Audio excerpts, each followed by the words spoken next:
Di sini saya mau membahas tentang status dari teman saya kemarin yang mengunggah di grup Singapura, pekerja Indonesia yang ada di Singapura.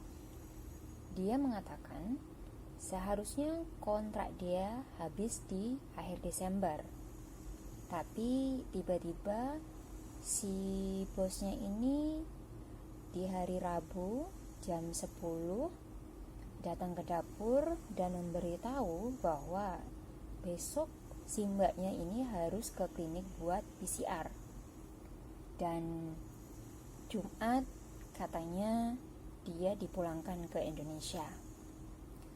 Dia di sana mengatakan bahwa antara kaget, marah, itu menjadi satu. Di akhir Desember itu kan pasti pada liburan, karena di akhir tahun semua pengen mungkin spend time sama keluarga kayak gitu ya. Nah, dia masih berpikiran positif bahwa mungkin kalau dia pulang di akhir Desember mungkin tiketnya mahal. Dia berusaha untuk berpikir seperti itu untuk membahagiakan hatinya yang saat itu tidak bisa menerima kenyataan sebenarnya. Di Jumat pagi dibuat kaget lagi kedua kalinya sama bosnya, disuruh untuk menyelesaikan cucian sama setrikaan, membersihkan lemari dapur semuanya sama kaca-kaca, karena kadang-kadang kalau di Singapura itu kaca jendela itu masih dibersihkan ya, seperti, tapi di bagian dalam aja. Kata dia di malam harinya disuruh packing sebelum pulang. Dia bosnya ini pengen mengecek barang bawaan dia sebelum dia itu pulang ke Indonesia. Dari situ seharian full dia kerja, tidak ada istirahat sama sekali, karena kerjaan dia harus selesai saat itu juga, katanya bosnya.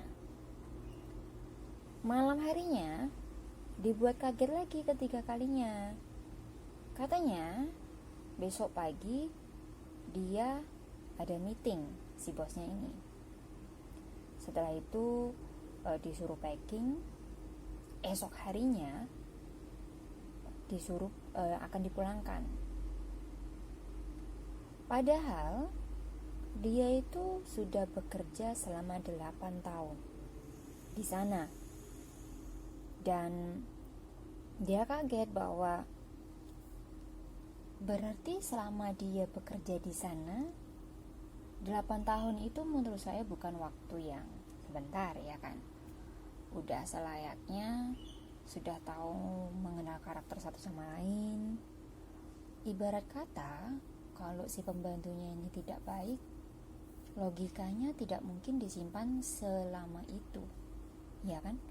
Mungkin satu kontrakan atau 2 kontrak kayak gitu sudah nggak mau nih untuk renew lagi. Menurutku kan begitu.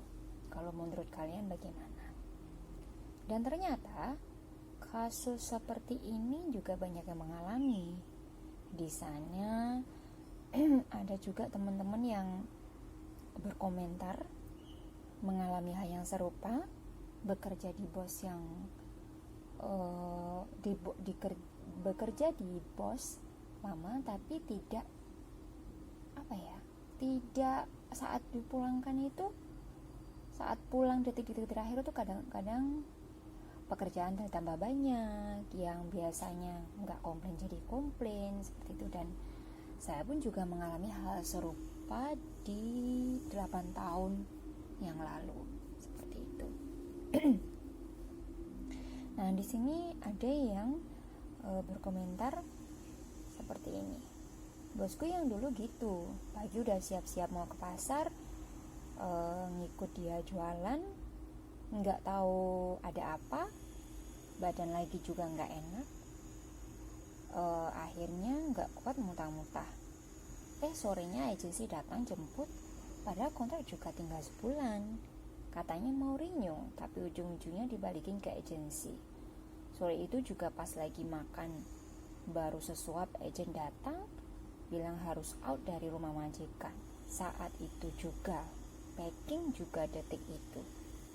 Nah, mungkin teman-teman yang lain juga mengalami hal yang sama. Di sini ada beberapa yang berkomentar ya, maksudnya ada beberapa yang juga yang mengalami hal serupa. Kalau pengalaman saya pribadi, kalau menurut saya, seberapa lama kita bekerja di sana, jangan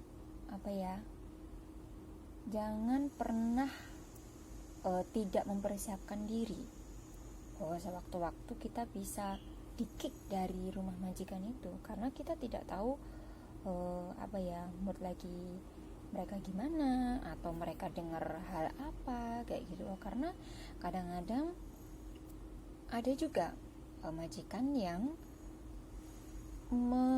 mendapat informasi dari luar tentang helper di luar sana yang seperti apa, tapi mereka menyamakan kita dengan orang lain di luar sana yang mungkin menurut mereka itu tidak bagus, menurut mereka itu sebaiknya tidak dilakukan oleh seorang helper kayak gitu. Jadi kataku, jangan pernah untuk tidak mempersiapkan diri, apalagi kayak punya simpanan uang ya. Jadi sewaktu-waktu kita pulang, kita punya uang saku untuk biaya kita di perjalanan. Karena kalau dipulangkan secara tiba-tiba seperti ini dan uang kita semuanya sudah dikirimkan ke rumah, apa yang bisa kita lakukan kayak gitu. Jadi buat teman-teman, semoga dari cerita ini kita semua punya mawas diri, punya penjagaan yang lebih baik lagi untuk kedepannya, dan